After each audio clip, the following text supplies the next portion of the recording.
Question number 13 and this question is related to question number 12। तो question number 12 को भी आपको देखना होगा और उसके बाद क्वेश्चन नंबर 13 पे आए हैं। Suppose the spheres A and be in exercise 1.12 have identical sizes.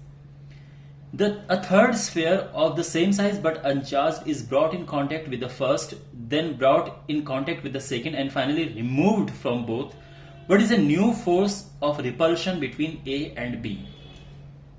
तो यहां पे सबसे पहले हमारे पास this is A, Q charge है हमारा A का, और जो B हमारे पास ये पहले था original, this is also Q।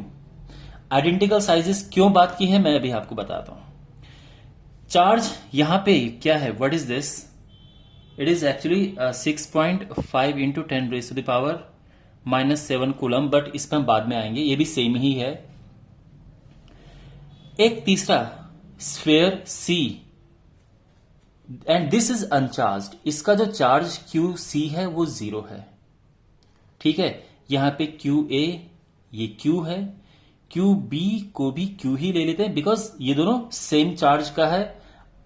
Alright, अब क्या है कि इसको पहले इससे टच किया और फिर इससे टच किया और फिर हटा दिया।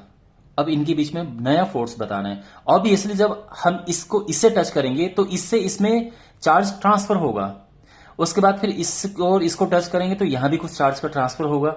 तो नए चार्जेस इनके डिफरेंट हो जाएंगे, जितने की अभी हैं उससे डिफरेंट हो जाएगा, और वही हमें फाइंड करना है कि यू चार्जेस क्या होंगे।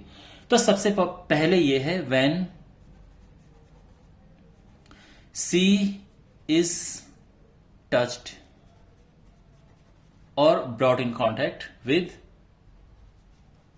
A।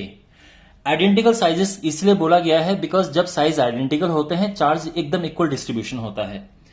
तो उससे क्या हुआ कि QA एंड QC जो कि नया बन गया है वो क्या हो जाएगा, Q plus 0/2 and that is Q/2। तो पहली सिचुएशन के बाद जो पहला सीन है उसके बाद क्या है, जो नया चार्ज QA का है दैट इज Q/2, जो नया चार्ज B का है दैट इज ऑल्सो Q/2, और ये ये C है। ठीक है, इन दोनों में इक्वल हो जाएगा। जो QB है वो अभी भी Q ही है जो कि पहले था। अब now C is brought in contact with B।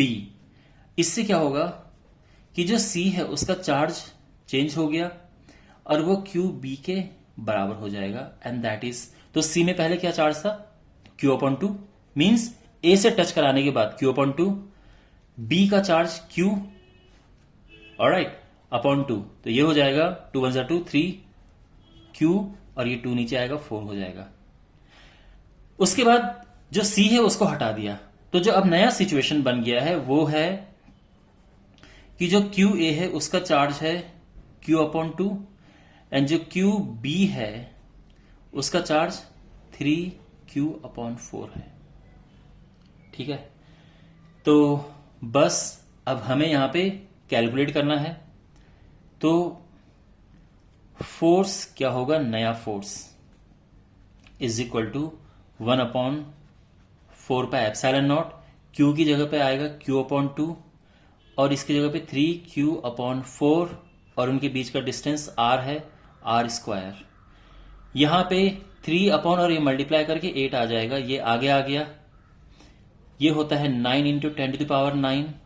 This is Q into Q² और Q ऑलरेडी गिवन है 6.5 into 10⁻⁷ and distance between them which is क्या 50 सेंटीमीटर क्वेश्चन में था स्टार्टिंग में, जो पिछले क्वेश्चन में था, तो वही डिस्टेंस हम यूज करेंगे 50 इंटू 10⁻⁻2 इसका स्क्वायर। और अब सिंपली आपको इसे कैलकुलेट करना है और आफ्टर कैलकुलेशन इसका आंसर आना चाहिए, ये आ जाएगा 5.703 इंटू 10⁻³ न्यूटन। एक और चीज आप समझिए इंपॉर्टेंट है, वो ये है देखो पिछले क्वेश्चन में आपको फोर्स पता था, क्या निकला था? लास्ट क्वेश्चन की बात कर रहा हूं मैं, in the previous question. If you remember, अगर आपने लास्ट क्वेश्चन किया है तो उसमें फोर्स आया था 1.52 इंटू 10⁻⁻² न्यूटन। यहां पे केवल इतना डिफरेंस है क्योंकि पिछले क्वेश्चन में हमने यही कैलकुलेट किया था। अगर आप इसमें नया फोर्स निकालने के लिए इसमें ही आप 3/8 का मल्टीप्लाई करेंगे, so you will get your answer. Okay, approximately यह आएगा 5.7 समथिंग इतना आएगा एंड 10⁻³ न्यूटन। बेसिकली आप इससे भी निकाल सकते हैं और इससे भी निकाल सकते हैं। आपको समझ आ गया है? Alright, so see in the next question.